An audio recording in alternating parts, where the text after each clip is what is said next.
یہ تو اللہ نے عقل دی، محمد علی جناح رحمۃ اللہ علیہ کو بچ گئے،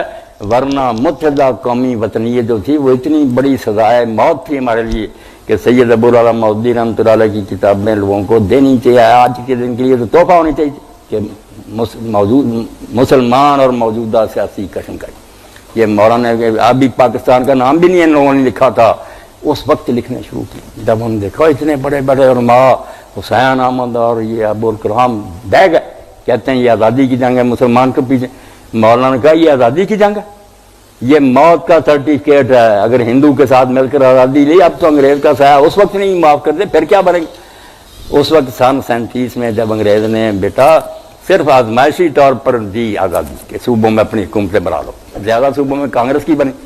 اس وقت یہ ہندو ننگا ہو گیا۔ اگر کچھ پردہ رکھ دیتے نا تو شاید پاکستان نہ بنتا۔ خبیثوں نے اسی وقت سارے صوبوں میں ہندو نظام تعلیم،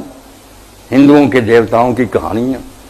بندے ماترم کے گیت، ان کو جھنڈیوں سلامی، کفر اور شرک پھیلانا شروع کر دیا مسلمانوں کے گلے کا۔ مولانا کا یہ آزادی، ابھی انگریز گیا نہیں، اب حال ہے، تو جب یہ حال انال ہوں گے پھر کیا ہوگا۔ حوالے دے دے ایک ایک صفحہ صدر، مولانا نے اتنا بڑا اخبارات رسالے، انہوں نے کہا یہ یار تم بیوقوف بناتے ہو ابوالکلام کہ مسلمان آزادی میں نہیں، آزادی ہو تو اس میں شریک ہونا، یہ آزادی کی جنگ نہیں، یہ بربادی، اپنا الگ مسلمانوں کا علاقہ ہونا چاہیے۔ اب اس احسان کا بدلہ یہ دیتے ہیں کہ مودودی پاکستان کا مخالف ہے، ایسے ظالم ہیں ناشکرے، ان کے پلے کوئی دلیل نہیں تھی۔ قائد میں دوسرے کیا سمجھا سکتے تھے کہ اسلام کی روشنی میں ہمیں آزادی کیوں چاہیے۔ دو حصے مولانا نے، مسلمان اور موجودہ سیاسی کشمکش، وقت کے حالات بھی سامنے کیے شیشہ، اور دوسری طرف اسلام بھی پیش کیا کہ مسلمان جو اس کے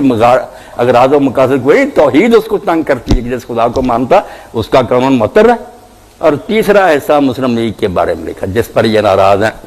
انہوں نے کہا شکر ہے کانگریس کے فریب سے تو مسلمان میری تحریر سے بچ گئے، نہ ابوالکلام کی سنتے نہ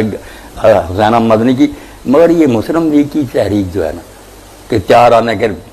ممبر بنتے جاؤ، بے شک نماز نہ پڑھو، زکوٰۃ نہ دو، اس سے بھی اسلامی حکومت نہیں بن سکتی۔ یہ بات ٹھیک ہے کہ ہمارا آزاد علاقہ ہونا چاہیے، مگر یہ لوگ ابو بکر عمر علی عثمان بنیں گے جو نماز تک نہیں پڑھے، اب بے دین کی نہیں جانتے۔ اس کے لیے جماعت ایسی بنی چاہیے جو پہلے سے تیاری کرے، ابھی سے دین۔ مگر وہ قائد اعظم سے جب قمر الدین صاحب ملے، سیکرٹری تھے جماعت اسلامی، انہوں نے کہا بالکل جو مودودی کہہ رہا، بات وصول کی گئی کہ آدمی تیار ہوں گے تو کرسیوں پر بیٹھ کر اسلام، مگر وقت تھوڑا رہ گیا۔ گورنمنٹ برطانیہ کی کمر ٹوٹ گئی ہے، جنگ نے اس کو ختم کر دیا، وہ چھوڑ رہا ملک ہیں۔ اس لیے اب اس لمبے کام میں ہم لگ جائیں نا تو جو مال غنیمت سے حصہ جو لینا نا اس میں خلل پڑے، مجھے یہ کام کرنے دیں۔ مولانا اس کام میں لگ گئے، مولانا نے کبھی پھر مخالف لفظ نہیں کہا، بلکہ سرحد کے لوگوں نے ریفرنڈم پوچھا، کہا پاکستان کے حق میں ووٹ دو۔ یہ اس میں لگ گیا پھر بیٹا کہ جماعت تیار ہو لوگ تو بعد میں بھی یہ کام ہوتا نا، ایسے مدارس ہوتے، ایسے کالج ہوتے۔ اب ہوا یہی غضب ہو گیا کہ جہاں بھی ہوا نا اور سب کچھ ہوا،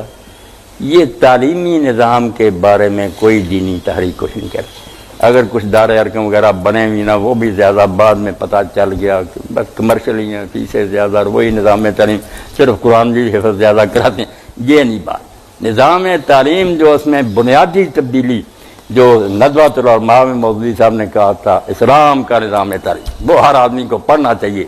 اس طرح کی آئے گی نا ٹیم، ایسا مدرسہ قائم ہو۔